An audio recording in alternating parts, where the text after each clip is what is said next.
we've got another great player returning for his senior year and his 5th year in our program. The thing when I talk about Winrick, I talk about a young man that's been patient and has poise and has taken advantage of his opportunities. You go back to his high school career at Destrehan High School. He sat behind an SEC-type quarterback in Jordan Jefferson. And when he got his opportunity, he went 15-0 and won a Louisiana 5A state championship. And he came in and redshirted and learned our system, and then certainly played behind an All-American in Nathan Dick. And then given the opportunity last year, he led our team to a conference title and a top 10 ranking. So I have high expectations for Winrick.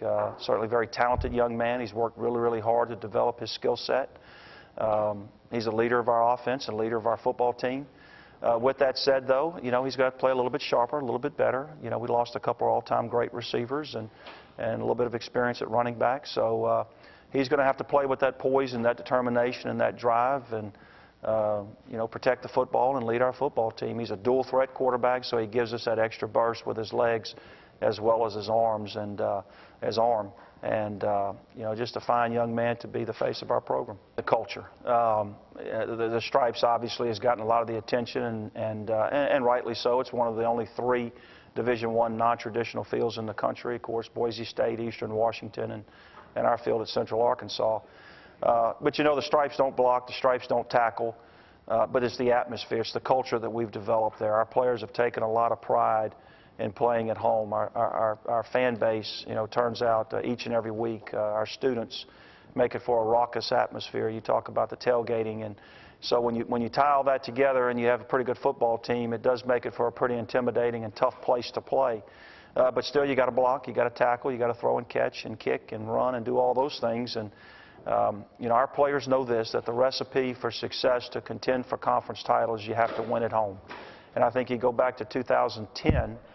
Before we put the Stripes down, we have a 12-game home winning streak and have won 85% of our home games since we moved to Division I. So we've got that part down. But we've got to find a way to play a little bit better on the road, whether it's a playoff game or not, to get to our ultimate goal, and that's to win a Division I national title. A fine line. There's no question about it. The game is about who scores the most and defends the best, but it's still, you got to have some luck involved, and you got to stay healthy. And I think that last year we got a couple of fortuitous bounces that went our way.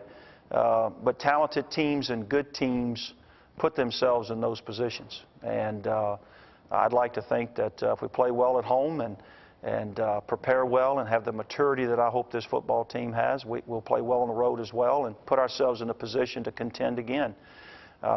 This is a very deep league, very, very talented players throughout the conference, and a very talented set of coaches at each school.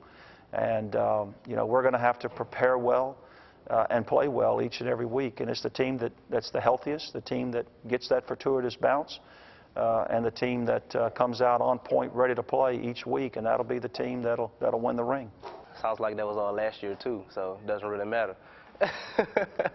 But, I'm looking forward to doing all that stuff again this year. All that was in the past. It was fun to get it done and have a great season last year. But I'm looking forward to what I can do this year, where my team's going to take me, because I can only go as far as my offensive line, my receivers, and my running backs, and my defense. So I'm only going to go as far as them. So, whatever they do, I'm just going to be on their backs riding them, and I'm going to lead them the way, too. So.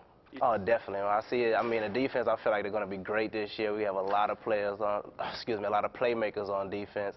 And also, we got the offensive line coming back except for one starter. Got a little fresh at receiver and running back. But, it's going to be all right. We're going to get those guys coached up. They're going to be ready to play, and they're going to be excited just like we are. We got some young players ready to eat. They just ready to get out on the field and be successful on Saturday. We definitely were disappointed when we left Georgia Southern. We just don't want to feel that disappointment again this year. We're using it as a motivational tool, and we'll take it in this fall's camp and get ready for this year. I can already feel it, man, the culture. Just watching that video again, and just got me ready for the season.